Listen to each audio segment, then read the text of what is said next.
नंदिनी और उसकी छोटी बहन सोनी अपनी बुआ दादी के यहाँ रहकर पढ़ने आई थी। नंदिनी के पापा का रांची से ट्रांसफ़र हो गया था। गांव में घर होने के कारण पढ़ाई की सुविधा वहाँ नहीं थी, इसलिए बुआ दादी के यहाँ ही रहकर पढ़ने के लिए हुआ। बुआ दादी यानी पापा की बुआ, जिनकी कोई भी औलाद ना थी। नंदिनी और सोनी के आने से उनका आंगन हरा भरा हो गया। नंदिनी की उम्र 16 साल, गोरी, लंबी, कंधे तक बाल और होठ गुलाबी, सुंदरता की एक मूरत, किसी को पलटकर जवाब न देना, मासूम स्वभाव की। वहीं सोनी की उम्र 14 साल, रंग सांवला, गुस्सैल स्वभाव, गलती ना होने पर किसी से भी लड़ जाती। पापा यानी सुरेंद्र, जो पुलिस में जॉब करते थे, वो भी सोनी और नंदिनी के साथ ही रहने लगे और माँ गांव में। नंदिनी, पापा स्कूल में एडमिशन कराने कब चलोगे? एडमिशन हो जाता तो यहीं बगल में एक कोचिंग सेंटर में एडमिशन करा लेते हम। सुरेंद्र, आप दोनों बहनें तैयार हो जाओ, ड्यूटी जाते वक्त दोनों का एडमिशन करा देंगे। नंदिनी, आज पहला दिन है, स्कूल का बहुत घबराहट हो रही है। नया स्कूल, नया माहौल, सब कुछ नया, पर जाना तो है। सोनी, दीदी आप ड्रेस पहन लो, हम खुद से तैयार हो जाएंगे। नंदिनी, ठीक है छोटी, तू तैयार हो जा, हम दोनों बहनें स्कूल जाएंगे। अच्छा दिन रहे। सॉरी, मैं तो बताना ही भूल गई, मैं नंदिनी और मेरा कक्षा 8 में एडमिशन हुआ और मेरी छोटी बहन सोनी जिसका 7 क्लास में एडमिशन हुआ। दूसरे दिन, नंदिनी आज ट्यूशन का पहला दिन है, समझ नहीं आ रहा है कौन सा बुक ले जाऊं, कौन सी कॉपी ले जाऊं। पहले तैयार हो जाती, टॉप स्कर्ट पहन लेती हूँ, हल्का सा पाउडर लगाकर तैयार हो गई। नंदिनी और सोनी जब घर से निकली, सामने कुछ लड़के खड़े होकर देख रहे थे, आपस में बातें कर रहे थे। कितनी सुंदर है, लगता है यहाँ नई नई आई हैं। उसमें से एक लड़का बोला, हाय क्या लग रही है ना, मैं तो फिदा हो गया एक ही नज़र में। पीछे से आवाज़ आई, चुप साले, लड़की देखी नहीं कि पागल हो गया।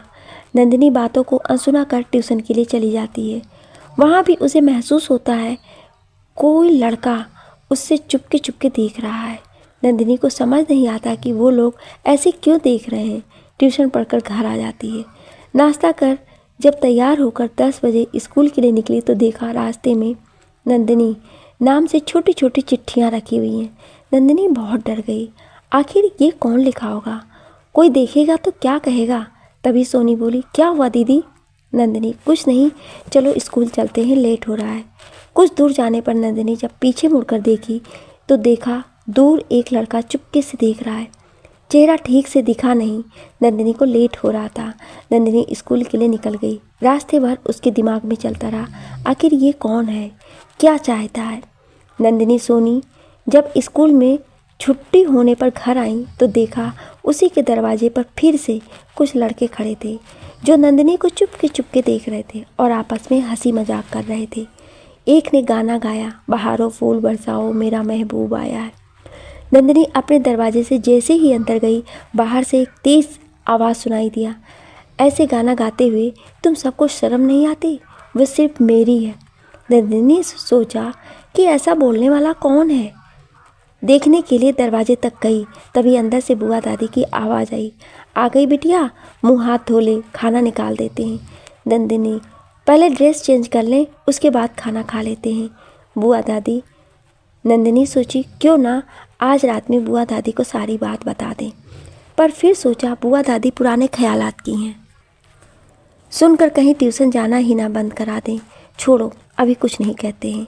1 महीना ऐसा ही चलता रहा, कोई दिखता नहीं, पर चिट्ठियाँ ट्यूशन जाने वक्त हर जगह पड़ी रहती। एक दिन नंदिनी ने सोचा क्यों ना चिट्ठी को उठाकर देखी, इसमें लिखा क्या है, पता तो चले ये कौन कर रहा है। सबसे नज़रें चुराकर नंदिनी एक चिट्ठी उठा ली। उसमें लिखा था, हाय नंदिनी, हम आपको बहुत पसंद करते हैं, आप मेरी एंजल हो, बुरा ना लगे तो मैं आपसे दोस्ती कर सकता हूँ, मेरा बात बुरा लगे तो सॉरी, आपका बेवकूफ़ दोस्त आर के। बुआ दादी ने पूछा, कौन है नंदिनी फ़ोन पर? नंदिनी डर गई और हाथ से फ़ोन छूट गया। बोली, कोई नहीं है बुआ दादी, रॉन्ग नंबर था। बुआ दादी, हम मंदिर जा रहे हैं, घर में ही रहना सब, दादा ऑफिस से शाम तक आएंगे, दरवाज़ा बंद कर लो। सोनी, जी दादी। सोनी, दीदी कुछ बनाओ ना। नंदिनी, क्या खाएगी बता। सोनी, हलवा बनाओ। नंदिनी, ठीक है। नंदिनी हलवा बना रही थी, तभी सोनी सामने चेयर पर बैठते हुए बोली, अच्छा दीदी, जो हर रोज़ आपके नाम की चिट्ठी लिख कर रखता था वो कौन है, आप जानते हो उसको। नंदिनी मुस्कुराते हुए बोली, नहीं तो। सोनी, वो पागल बेवकूफ़, जिस दिन सामने आएगा उस दिन मैं उसकी अच्छी खबर लूँगी। नंदिनी, अरे इतना गुस्सा, बेचारा तुम्हारा गुस्सा देख कर ही डर जाएगा। सोनी, तो अच्छा है ना, फिर ऐसी गलती नहीं करेगा। नंदिनी, बख्श दो बेचारे को, इतना भी बुरा नहीं वो। सोनी, वाह दीदी, बड़ा प्यार आ रहा है तुमको उस अजनबी के लिए, कहीं आप उसको पसंद तो नहीं करने लगे। नंदिनी, तुम छोटी हो और छोटी ही रहो, ज़्यादा दिमाग ना लगाओ, ये लो हलवा खाओ। सोनी, हाय दीदी, आप तो शर्मा रही हो, आज तो हलवा का स्वाद भी बढ़ गया। तभी दरवाजे पर दस्तक हुई किसी की। सोनी बोली, दीदी आप देखो ना कौन है, अभी हमें हलवा का मज़ा लेने दो। नंदिनी जब दरवाजे पर गई तो देखा नीचे एक चिट्ठी है, उसी के नाम से। चिट्ठी उठाकर अपने कमरे में अपने बिस्तर के नीचे रख दी और नीचे आ गई हलवा का आनंद लेने। दरवाजे पर गाड़ी रुकी, सोनी दौड़ के दरवाजे पर गई और दरवाज़ा खोला। पापा बोले, वाह बेटा, आपको कैसे पता कि हम ही हैं। सोनी, आप मेरे पापा हो ना, इसलिए। नंदिनी, पापा आप फ्रेश हो जाइए, हम आपके लिए नाश्ता निकालते हैं। तभी बुआ दादी और दादा भी आ गए, सब मिलकर हलवे का आनंद उठाने लगे। पर नंदिनी तो कहीं और खोई हुई थी। पापा ने पूछा, बेटा आपको क्या हुआ, कहाँ खोए हुए हो। नंदिनी, कुछ नहीं पापा, सब ठीक है। सोनी, पापा हम बताएं दीदी को क्या हुआ है। नंदिनी, चुप रहो सोनी, जाकर पढ़ाई करो, पढ़ती हो नहीं, सिर्फ इधर उधर की बातें ही करती हो। सोनी मुंह बनाकर चली गई। रात का खाना खाकर सभी अपने अपने बेड पर सोने चले गए। नंदिनी जब बेड ठीक करने लगी तो उसे ख्याल आया, हमने तो बेड के नीचे एक चिट्ठी छिपाई थी, उसे तो पढ़ा ही नहीं। नंदिनी आराम से अपने बेड पर लेट गई और चिट्ठी को खोलती है। चिट्ठी से बहुत ही मनमोहक खुशबू निकली। चिट्ठी में लिखा था, हाय नंदिनी, आपसे बातें कर बहुत अच्छा लगा, भले ही बात 2 सेकंड की हुई पर अच्छा लगा। आपने मेरे बारे में तो थोड़ा सोचा, यही मेरे लिए बहुत है। मुझे आपका साथ, आपकी दोस्ती चाहिए। आप मुझसे हमदर्दी न जताना ये सोचकर कि मेरी माँ पागल है और पिता दूसरी शादी कर लिए हैं, तो चलो बेचारे से दोस्ती कर लेते हैं। ऐसा ना सोचना, जब हम आपको मन से अच्छे लगे तभी आप मुझसे दोस्ती करना या हमसे प्यार। हम आप पर ज़बरदस्ती रिश्ता बनाने के लिए नहीं कह रहे हैं। आपको जब मेरे लिए दिल से फीलिंग आए तभी आप हमसे बात करना। मैं आपको बहुत चाहता हूँ, आप ही हो जो मेरे घर और मुझे संवार सकते हो। मुझे आप जैसे की ज़रूरत थी। आपकी सादगी और भोलापन मुझे अच्छा लगा और आपकी खूबसूरती के तो बात ही निराले हैं। अब तो सपने में भी आप ही आप दिखते हो नंदिनी। आपको मेरी दोस्ती पसंद आए तो सुबह मेरे लिए एक चिट्ठी लिखकर रास्ते में गिरा देना, हम पढ़ लेंगे। अगर आप चिट्ठी नहीं रखी तो समझेंगे आप हमें अपनी दोस्ती के लायक भी नहीं समझती।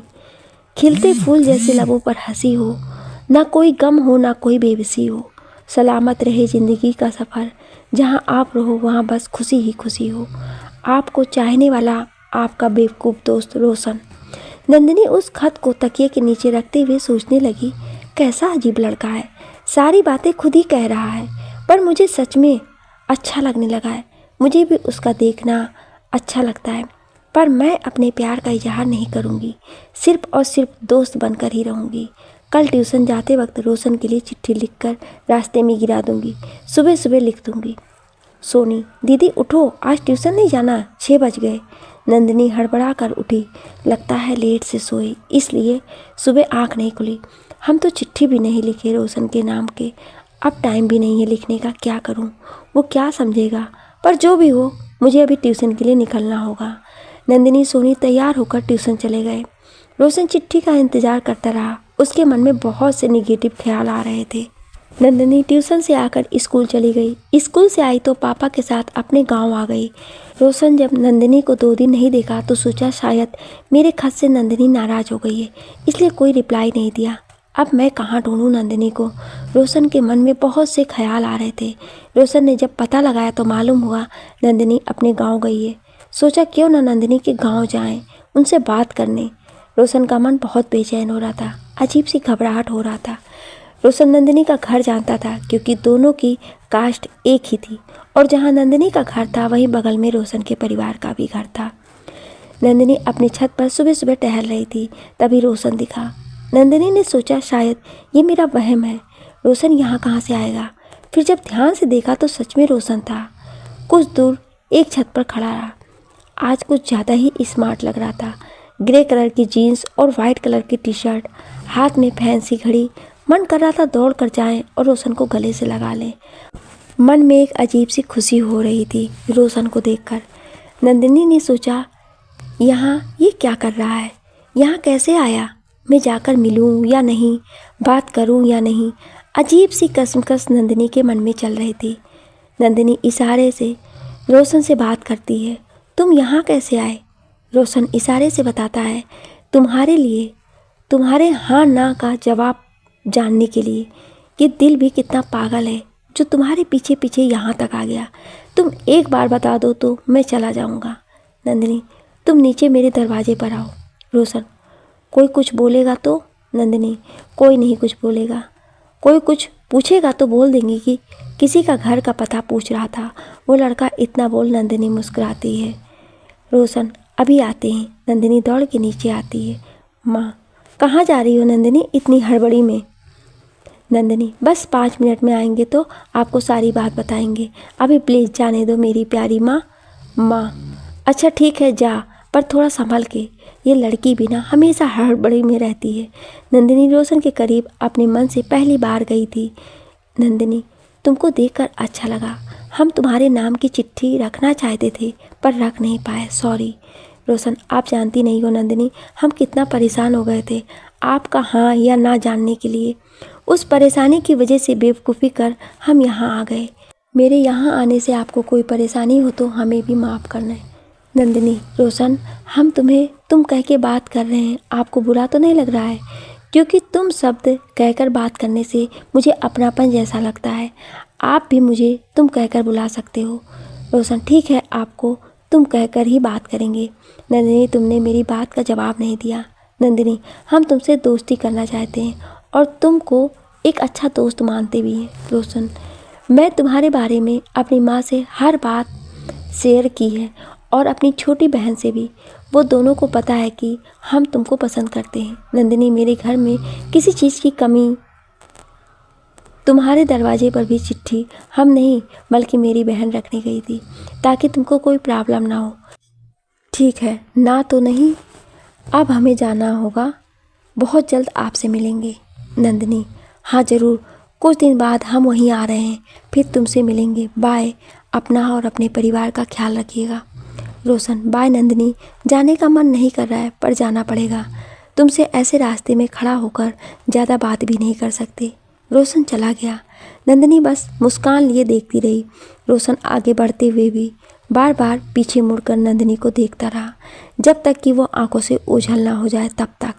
नंदिनी जब घर में आई तो माँ ने पूछा, कौन था वो? नंदिनी, माँ, वो रोशन है, जहाँ हम रहते हैं वहीं बगल में उसका घर है। बहुत अच्छा लड़का है, वो मेरा फ्रेंड है। माँ, आपको कोई परेशानी तो नहीं? माँ, मुझे कोई परेशानी नहीं, पर अपनी मर्यादा में रहना बेटा। दोस्ती करना बुरी बात नहीं है। नंदिनी, अच्छा मेरी माँ, जैसा आप कहो, पर क्या आपको लगता है कि हम ऐसी गलती करेंगे? माँ, बिल्कुल नहीं, हमें अपनी नंदिनी पे पूरा विश्वास है। नंदिनी, माँ, अब हम आराम करने जा रहे हैं। माँ, ठीक है बेटा। कुछ दिन गांव में रहने के बाद नंदिनी वापस बुआ दादी के घर आ गई। क्लास जाती, ट्यूशन जाती, पर रोशन नहीं दिखता, ना उसकी चिट्ठी। कुछ दिन ऐसे ही बीता, रोशन का कोई पता ना था। एक रात नंदिनी बेड पर लेटी सोच रही थी, आखिर रोशन को हुआ क्या? वो अब दिखता भी नहीं है, ना उसकी चिट्ठी। आखिर गया कहाँ? किससे पूछूं उसके बारे में? मन भी बहुत घबरा रहा है उसके बारे में सोचकर। मैं रोशन को पसंद करने लगी हूँ, उसका ख्याल दिल से जाता भी नहीं है। रात तो बस कर बातों में बीत गई। सोनी, दीदी, आज ट्यूशन नहीं जाना है? नंदिनी, नहीं छोटी, आज तू चली जा, आज मेरा मन नहीं है। सोनी, क्या हुआ? किसी ने कुछ कहा क्या आपसे? नंदिनी, नहीं तो। सोनी, आपके दोस्त की बहन सुबह सुबह आई थी जब आप सो रहे थे, बोली रोशन का ऑपरेशन हुआ है, नंदिनी को बता देना, भैया बोले हैं। अभी आप उठे हो तो आपको बता रही हूँ। आपको नहीं जाना तो आप आराम करो, हम ट्यूशन जा रहे हैं। नंदिनी फिर से ख्यालों में खो गई। आखिर रोशन को हुआ क्या? उसका किस चीज़ का ऑपरेशन हुआ है? मैं जा भी नहीं सकती उसे देखने। दिल कह रहा है अभी भाग कर जाएं और रोशन के हाथों को अपने हाथ में थाम कर पूछें, क्या हुआ तुमको? रोशन का ऑपरेशन के बारे में सुन नंदिनी की आंखें भर आईं। दिल बेचैन हो उठा एक बार देखने को। तभी बुआ दादी आई। क्या हुआ नंदिनी, आज नाश्ता नहीं करना?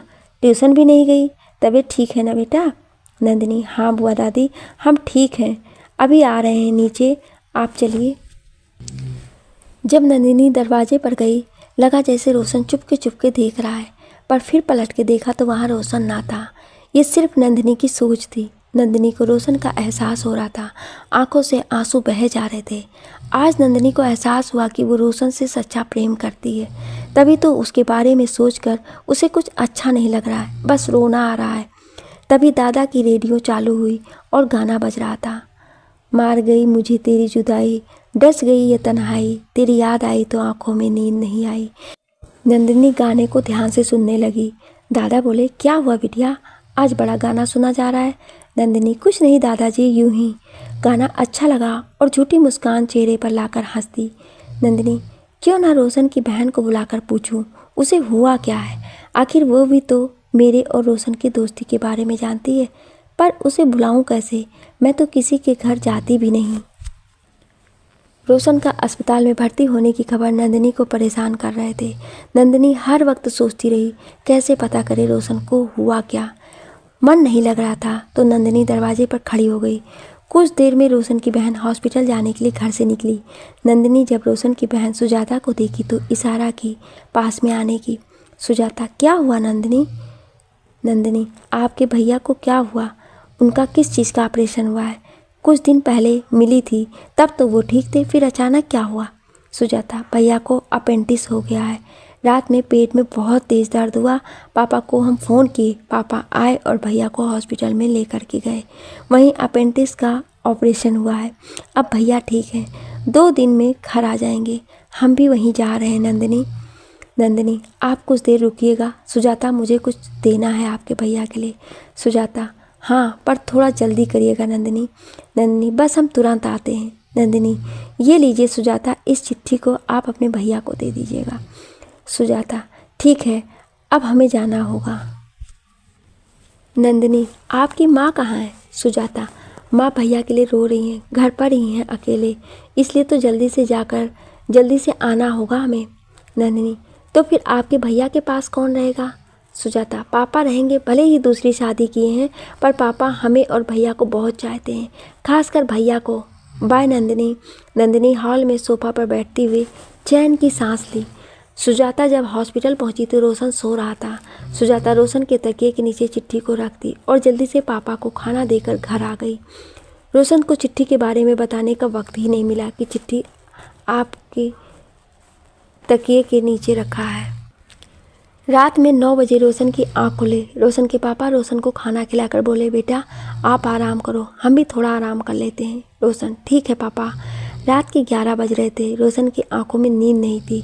उसका तो पूरा ध्यान नंदिनी के पास था। सोच रहा था नंदिनी आई कि नहीं। कितने दिनों से नंदिनी को देखा भी नहीं। काश यहाँ आ पाती और मैं उससे इस तन्हाई में नंदिनी का हाथ पकड़कर बातें करता। काश नंदिनी यहाँ होती। आज नंदिनी की बहुत याद आ रही है। पता नहीं कब हम इस हॉस्पिटल से घर जाएंगे और नंदिनी का चेहरा देखेंगे, उसे महसूस करेंगे। रोशन की आंखों के कोने में आंसू की बूंदें छलक आई। रोशन अपने तकिए को बाहों में लेकर उसको कस के जकड़ लिया। आंखें बंद कर रोशन नंदिनी को महसूस किया। जब आंखें खोली तो देखा एक चिट्ठी है बेड पर। उस पर लिखा था नंदिनी। रोशन के तो खुशी के ठिकाने नहीं थे। उसके लिए तो नंदिनी का पहला खत किसी महंगे गिफ्ट से कम नहीं था। रोशन तकिए को सर के पास रखकर आराम से लेट गया और खत को खोला। हाय रोशन, तुम कैसे हो? मुझे तुम्हारी बहुत चिंता हो रही थी, मन भी बहुत घबरा रहा था। जब तुम्हारे बारे में सुने तो लगा कि अभी आएं और तुमसे लिपट जाएं। तुम्हें देखने का बहुत मन कर रहा है, काश कि हम भी वहां आ पाते। जब से सुने हैं कि तुम्हारा ऑपरेशन हुआ है तब से हम ठीक से सोए भी नहीं हैं। हर वक्त तुम्हारा ही ख्याल आता है। हमें लगता है तुम्हारा यूं छुप छुप के देखना याद आ रहा है। जल्दी से ठीक होकर घर आ जाओ। हम ईश्वर से प्रार्थना करते हैं तुम्हें कोई कष्ट ना हो, जीवन में तुम्हारी खुशियाँ ही खुशियाँ हो। जब फुर्सत हो तो मेरे घर के फ़ोन पर कॉल करना, हमें तुमसे बात करनी है। जल्दी से ठीक होकर घर आ जाओ। रोशन, हम तुम्हारा इंतज़ार कर रहे हैं। तुम्हारी बहुत याद आती है, या यूं कहें कि तुम्हारी याद दिल से जाती ही नहीं। हर खुशी में आपकी बात करते हैं, आप सलामत रहें यही फरियाद करते हैं। अब चिट्ठी में कैसे बताएं कि हम आपको कितना याद करते हैं। तुम मेरे लिए बहुत खास हो रोशन, जल्दी ठीक होकर आ जाओ। I miss you and I love you friend. तुम्हारी नासमझ दोस्त नंदिनी। रोशन खत को फोल्ड कर तकिए के नीचे रखते हुए रोशन के होठों पर हंसी, आंखों में नमी और मन में नंदिनी के लिए प्रेम छलक रहे थे। आंखें बंद की तो नंदिनी की प्यारी मुस्कान मन के आईने में साफ दिख रही थी। नंदिनी के बारे में सोचते सोचते कब आंखों में नींद आई पता न चला। इधर नंदिनी रोशन के ख्यालों में डूबी रहती, ना समय पर खाना खाती, ना समय पर सोती और ना ही पढ़ाई में भी मन लग रहा था। जब भी पढ़ने बैठती रोशन का चेहरा हर जगह दिखता। समय पर ना खाने और सोने के कारण नंदिनी को फीवर लग गया। नंदिनी आराम कर रही थी, तभी रिंग बजा। नंदिनी फ़ोन उठाई। नंदिनी, हेलो, कौन? माँ, हम बोल रहे हैं नंदिनी। क्यों, तुम्हें किसी और के फ़ोन का इंतज़ार था? नंदिनी, नहीं माँ, ऐसी कोई बात नहीं, बोलिए, सब ठीक है ना वहाँ? माँ, यहाँ के छोड़, पहले तू बता क्या हुआ तुझे, फीवर कैसे लग गया? नंदिनी, कुछ नहीं माँ, बस ऐसे ही। जानते हो माँ, रोशन का ऑपरेशन हुआ है, पर अब वो ठीक है और बहुत जल्द घर आ जाएगा। माँ, अच्छा, तो तुम्हारी तबीयत खराब होने का कारण रोशन है। तू समय पर ना खाना खाती होगी, ना सोती होगी, तो तबीयत खराब होगी ही। कितनी बार कहा है समय पर सोया कर, पर नहीं, मेरी कौन सुनता है। नंदिनी, ऐसा नहीं है माँ, आप तो मेरी प्यारी माँ हैं, दुनिया की सबसे अच्छी माँ। माँ, बस कर, अब ज़्यादा मक्खन ना लगा। एक तो गलती करती है, जब डांट दो तो अपनी प्यारी प्यारी बातों से मुझे मना लेती है। ज़्यादा रोशन के बारे में मत सोचो, तुम्हें अपनी पढ़ाई पर ध्यान देना चाहिए और खुद का भी। पापा को जैसे ही छुट्टी मिलती है हम आते हैं वहाँ, तब तक अपना ख्याल रखो। नंदिनी मुस्कुराते हुए, ओके मेरी प्यारी माँ, जैसा आप कहोगे वैसा ही करेंगे। एक बार रोशन को उसके घर देखने जा सकते हैं? माँ, नहीं, बिल्कुल नहीं, कोई क्या कहेगा। नंदिनी कैसी लड़की है, सबके घर घूमती रहती है। नहीं जाना है तो नहीं जाना है, समझी, अपना ख्याल रखो। नंदिनी, ठीक है माँ, अब फ़ोन रखते हैं, फीवर बढ़ रहा है। माँ, कुछ खाकर दवा खा लो और आराम करो। सोनी, दीदी आप नाश्ता कर लो, हम ला दिए हैं, और दवा खा लो। नंदिनी नाश्ता कर दवा खा ली और अपने बेड पर लेट गई। बेड के ठीक सामने एक खिड़की थी जिससे नीचे की रोड आराम से दिखती थी। नंदिनी कभी लेटती तो कभी खिड़की के पास खड़ी हो जाती। जब शाम हुई तो देखा रोशन गाड़ी से उतर रहा है। उसके पापा पकड़कर गाड़ी से उतार रहे थे। वो धीरे धीरे अपने घर जा रहा था। रोशन की नज़र मेरे दरवाजे पर थी। कहीं ना कहीं उसकी नज़र मुझे ही ढूंढ रही थी। काश कभी हम रूम में ना होकर दरवाजे पर होते। उसके चेहरे की रौनक कहीं गायब थी। रोशन को देखते ही नंदिनी की आंखें भर आईं। अपना सारा दुख दर्द भूल गई। नंदिनी की आंखों में खुशी के आंसू थे और उदासी के भी। मन में एक ही मलाल था, काश अभी हम दरवाजे पर रहते। दूसरे दिन दादी मंदिर, दादा ऑफिस और पापा ड्यूटी पर गए थे। घर में सिर्फ नंदिनी और सोनी ही थी। तभी दरवाजे पर किसी की आहट हुई। सोनी जब दरवाज़ा खोली तो देखा रोशन खड़ा है। रोशन के हाथ उसके पेट पर थी और ढीला ढाला शर्ट पहने खड़ा था। नंदिनी, कौन है सोनी दरवाजे पर? सोनी हंसते हुए, तुम खुद आकर देख लो, तुम्हारे लिए गिफ्ट है, बहुत बड़ा वाला गिफ्ट किसी ने रखा है, ये गिफ्ट चलता भी है। नंदिनी, ये क्या पागलों जैसी बातें कर रही हो, गिफ्ट कहीं चलता है? सोनी, हाँ दीदी, आकर देखो तो आप भी खुशी से पागल हो जाओगे ऐसा गिफ्ट देखकर। नंदिनी जब दरवाजे पर आई, रोशन को देख होठों पर हंसी, आंखों में आंसू आ गए। बोली, अंदर तो आओ। सोनी, हाँ अंदर आओ, बड़ा गिफ्ट। सभी के चेहरे पर मुस्कान आ गई। रोशन, मैं जा रहा हूँ, बस तुम्हें देखने की इच्छा हुई इसलिए चला आया। नंदिनी, तुम्हें देख लिया, मन को संतुष्टि हुई। सोनी, तुम्हारे ख्याल में कोई बीमार पड़ा हुआ है और तुम जाने की बात करते हो। रोशन, कौन है बीमार? नंदिनी, इसे तो मजाक करने की आदत है, बिना मतलब के बकबक करती है। तुम इसके बातों पर ध्यान ना दो रोशन। ये बताओ तुम्हारा जख्म अब कैसा है, तुम ठीक तो हो ना? सोनी, हाय हाय क्या बात है, अच्छी बात है, लगे रहो, हम जा रहे हैं। रोशन, हाँ हम ठीक हैं अब और हमें कुछ नहीं होगा। आपकी याद है ना मेरे साथ? नंदिनी, आप अपना ख्याल रखना मेरे लिए। अब हमें जाना होगा, सिर्फ आपको देखने के लिए चला आया। इतने दिनों से नहीं देखे थे ना, मन में अजीब सी बेचैनी हो रही थी। नंदिनी, हमें भी तुमको देखकर अच्छा लगा, तुम जल्दी से ठीक हो जाओ। एक बात कहें, तुम्हें यूँ जाने देने का मन नहीं कर रहा है, लग रहा है तुम्हें रोक ले। रोशन, तभी दरवाजे पर पापा की बाइक रुकी। नंदिनी अंदर से घबरा गई, अब क्या होगा? रोशन यहाँ खड़ा है, पापा देखेंगे तो क्या सोचेंगे? रोशन का भी दिमाग काम नहीं कर रहा था कि क्या किया जाए अब। नंदिनी पापा को देखकर चौंक गई, सोचने लगी पापा क्या कहेंगे। रोशन भी थोड़ा डर गया। रोशन डरते हुए पूछा, अंकल क्या हम आपके घर से फ़ोन कर सकते हैं? मेरा मोबाइल नहीं मिल रहा है, दवा लानी है, इसलिए सोचा आपके घर से फ़ोन कर पापा को दवा के लिए बोल दूँ। कोई बात नहीं बेटा, आप फ़ोन कर लो। नंदिनी, मेरे लिए ज़रा एक गिलास पानी लाना। नंदिनी, ठीक है पापा। रोशन जाने लगा, तभी नंदिनी के पापा बोले, रोशन अभी तुमने झूठ बोला ना कि हम फ़ोन करने आए थे, तुम नंदिनी से मिलने आए थे ना? देखो बेटा, हम नहीं चाहते हैं कि किसी भी वजह से तुम दोनों को आगे चलकर कोई दिक्कत हो। तुम नंदिनी से दूर ही रहो। नंदिनी यहाँ पढ़ने आई है, हम नहीं चाहते कि तुम्हारी वजह से उसकी पढ़ाई में कोई दिक्कत आए। तुम भी पढ़ाई पर ध्यान दो बेटा और जॉब की तैयारी करो। जब भी किसी चीज़ की ज़रूरत हो तुम हमें कह देना, पर अभी अपने लक्ष्य पर ध्यान दो बेटा और नंदिनी से दूर रहो। रोशन, जी अंकल, मेरे बिहेवियर से आपको तकलीफ़ हुई इसके लिए माफ़ी चाहते हैं। आप सही कह रहे हैं हमको, पर क्या हम दोस्त बनकर नहीं रह सकते हैं? मैं आपको प्रॉमिस करता हूँ मेरी वजह से नंदिनी पर कोई उंगली ना उठाएगा, इतना तो विश्वास कर सकते हो आप। पहले कुछ बन जाओ फिर हमसे बात करना बेटा। अभी तुम्हारी तबीयत ठीक नहीं है, इसलिए घर जाकर आराम करो और अपना ख्याल रखना, अपने लक्ष्य का भी। नंदिनी दूर खड़ी सब बातें सुन रही थी, पर हिम्मत नहीं हुई कि बीच में कुछ बोल सके। रोशन चला गया। पापा भी पानी पीकर अपने कमरे में आराम करने चले गए। अब नंदिनी ट्यूशन जाती तो कहीं भी रोशन ना दिखता।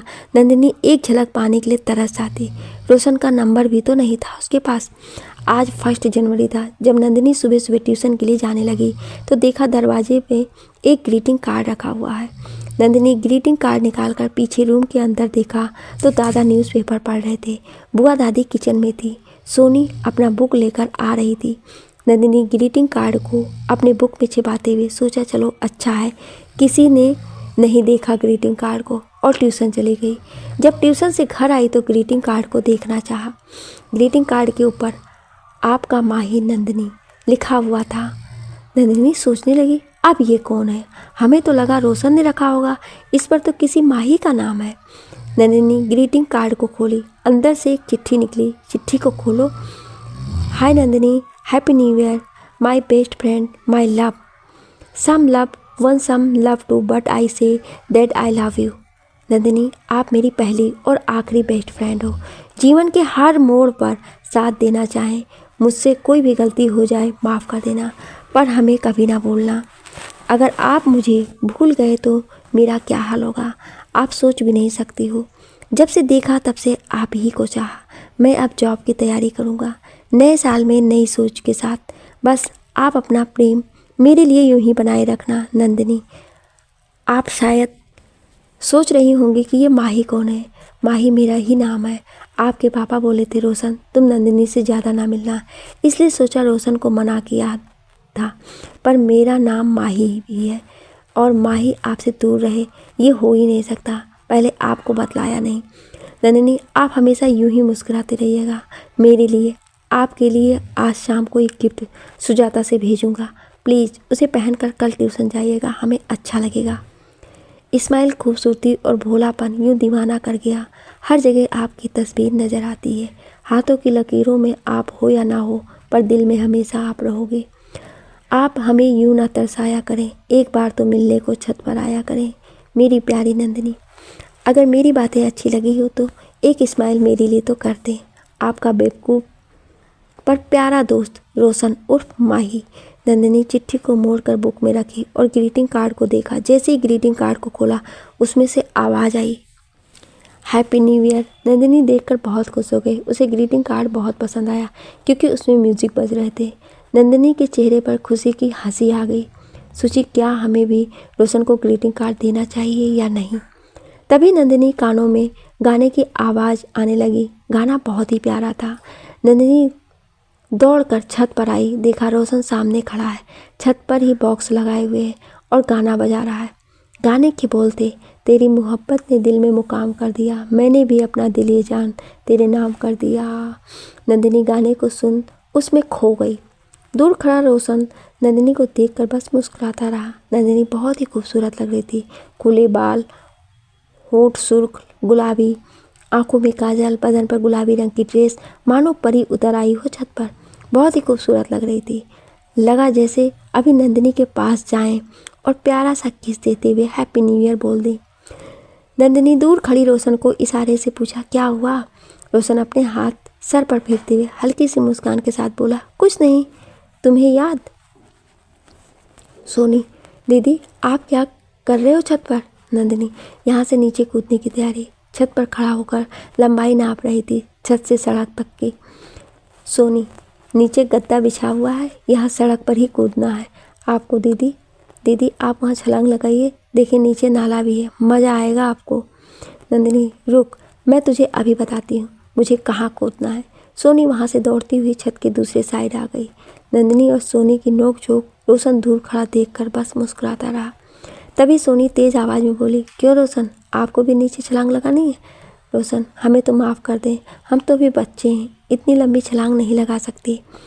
सोनी धीरे से नंदिनी के पास आकर बोली, हाय दीदी, आपका रोशन तो अभी बच्चा है। नंदिनी, हंसी मजाक छोड़ो, ये बताओ तुम पढ़ते पढ़ते ऊपर क्यों आई? कुछ काम था क्या हमसे? सोनी, हाँ दीदी, नीचे मम्मी आई हैं, मम्मी बोली आपको बुलाने के लिए।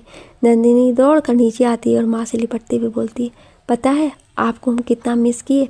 सोनी, दीदी आप और माँ को मिस कर रही थी। झूठ। माँ, तुम दोनों हमें याद करो या ना करो, पर हम तुम दोनों को याद कर रहे थे, मेरे प्यारे सोना बेटा। शाम का वक्त था। नंदिनी और सोनी माँ के पास बैठी हुई थी। तभी दरवाजे पे किसी की दस्तक हुई। नंदिनी हड़बड़ाहट में उठते हुए, हम जाते हैं, देखते हैं कौन है। बुआ दादी तुम बैठो, हम देखते हैं कौन है। नंदिनी का मन घबराने लगा। रोशन का ही गिफ्ट आया होगा, क्योंकि उसने कहा था हम शाम में आपको एक गिफ्ट देंगे। तभी बुआ दादी की तेज़ आवाज़ गूंज उठी, नंदिनी ये क्या है? बुआ दादी, नंदिनी अभी आओ यहाँ, ये सब क्या है? नंदिनी डरते हुए, जी दादी क्या हुआ? बुआ दादी, देखो तुम्हारे नाम से सुजाता एक गिफ्ट का पैकेट लेकर आई है। तुम्हारा तो बर्थडे भी नहीं, तो फिर ये गिफ्ट कैसा? नंदिनी, वो बुआ दादी, मैंने उसकी हेल्प की थी पढ़ाई में, इसलिए वो मेरे लिए गिफ्ट लेकर आई होगी। और आज 1 जनवरी भी तो है। बुआ दादी, यूँ किसी से गिफ्ट नहीं लेना चाहिए नंदिनी, ये गलत बात है। माँ दूर खड़ी सब समझ गई। सुजाता जरूर उस रोशन की बहन होगी। बुआ दादी नंदिनी को गिफ्ट देकर अपने कमरे में आ गई। नंदिनी गिफ्ट लेकर माँ के पास गई, हाथ में देते हुए बोली, माँ आपकी इजाज़त हो तो हम इस गिफ्ट को खोलेंगे, नहीं तो इस गिफ्ट को हम लौटा देंगे। सोनी, दीदी खोल कर देखो ना, इसमें क्या है? नन्नी, तुम चुपचाप बैठो। माँ, उसे क्यों चुप करा रही हो? ये अच्छी बात नहीं। नंदिनी, आज गिफ्ट दे रहा है, फिर कल कहेगा नंदिनी तुम हमको गिफ्ट दो। हमें लगता है नंदिनी आपको अपनी पढ़ाई पर ध्यान देना चाहिए। हम ये तो नहीं कहते कि दोस्ती छोड़ दो, पर दोस्ती में लेन देन हमें अच्छा नहीं लगा। आप इस गिफ्ट को लौटा देना नंदिनी। नंदिनी, ठीक है माँ, दुखी मन से बोली है, ठीक है माँ, आप जैसा कहो। रात भर नंदिनी सोचती रही कि गिफ्ट को रखूं या लौटा दूं। अभी रहने देती हूँ, कुछ दिन बाद लौटा दूंगी। मम्मी जब कह रही हैं तो अच्छा ही सोचकर कह रही होंगी। अब तो और भी ज़्यादा रोशन याद आते हैं। रोशन के बारे में सोचते सोचते नंदिनी की आंखों में नींद ने कब डेरा डाला पता न चला।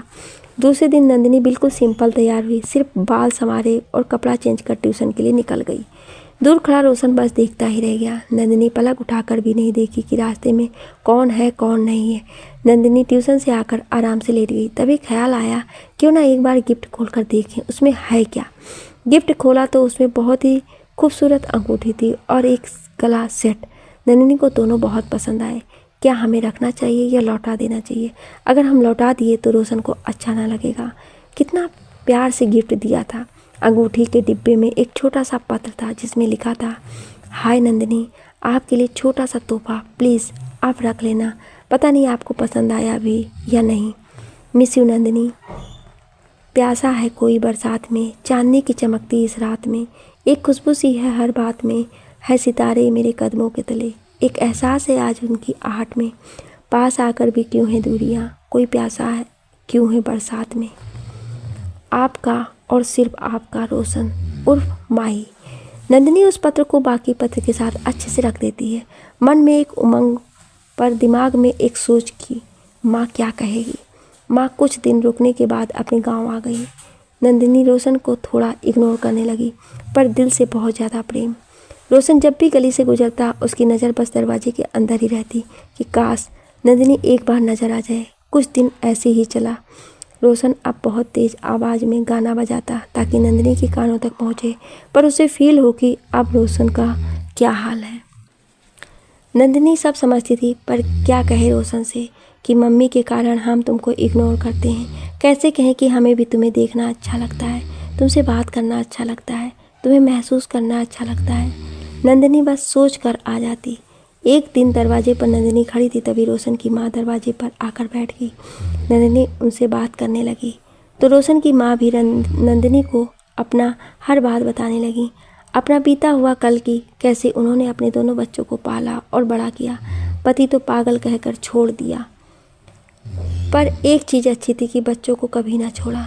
मुझे कितना मारा पीटा करते थे कि अपने सारे ज़मीन उनके नाम कर दूं, पर हम नहीं किए।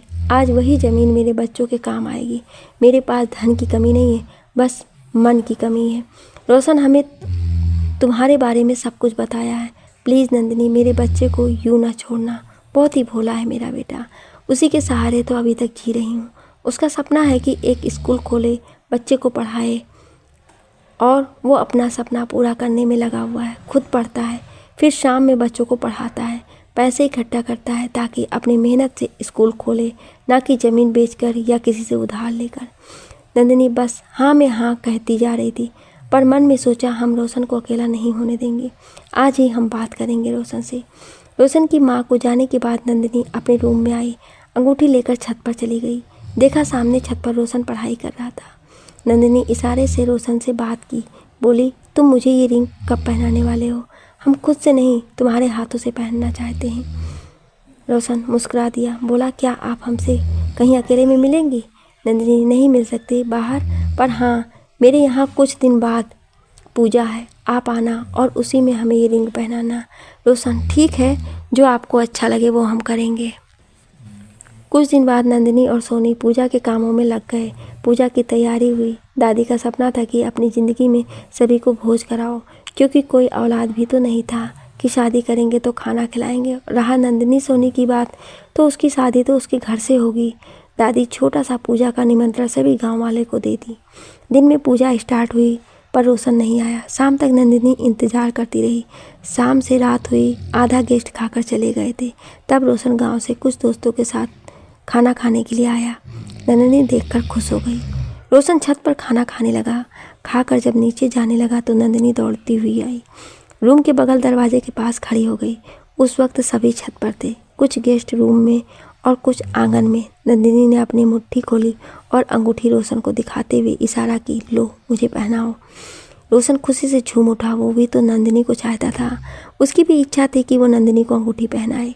नंदिनी अपना हाथ आगे बढ़ा दी। रोशन प्यार से नंदिनी का हाथ अपने हाथ में लेकर अंगूठी पहनाई और प्यार से नंदिनी के सर को चूम कर बोला, हम तो आपकी याद में दीवाने हुए फिरते हैं।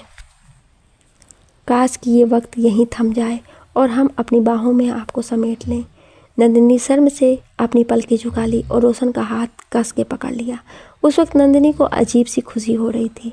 धड़कन भी बहुत तेज धड़क रहा था। सांसें तो बस आ जा रही थी। लगा मानो इस दुनिया में वो हो ही ना। चेहरे पर गुलाबी रंग तैर रहे थे। रोशन, खैर चलते हैं, नहीं तो फिर कोई देख लेगा। हल्की सी मुस्कान दोनों के चेहरे पर छा गई। तभी सोनी की तेज आवाज़ कानों में गूंजी। सोनी, किसी का तो पता नहीं, पर हम जरूर देख लिए हैं। रोशन, आपसे मुझे डर नहीं लगता। देख लिया तो अच्छा हुआ ना। किसी को तो पता होना चाहिए कि हमने इंगेजमेंट की है। इतना बोल मुस्कुराते हुए रोशन चला गया। कुछ दिन बाद नंदिनी के पापा बुआ दादी से बात कर रहे थे। नंदिनी की उम्र हो गई है, इंटर भी कर ली है। अब सोच रहा हूँ शादी कर दूँ। एक बहुत अच्छा रिश्ता नज़र में है। लड़का अच्छा जॉब करता है, 2 भाई हैं, प्रॉपर्टी भी बहुत है। बस शादी अच्छे से सेट हो जाए। बुआ दादी, हाँ बेटा, कह तो ठीक रहे हो, पर एक बार नंदिनी से भी पूछ लेना चाहिए वो क्या चाहती है। पापा, पूछना क्या है, मेरी बिटिया है ना, थोड़े ना कहेगी। हम कल ही रिश्ता लेकर जाते हैं उनके यहाँ। क्या नंदिनी किसी और लड़के से शादी करेगी? क्या नंदिनी शादी के लिए तैयार होगी? जानने के लिए बने रहिए हमारे साथ।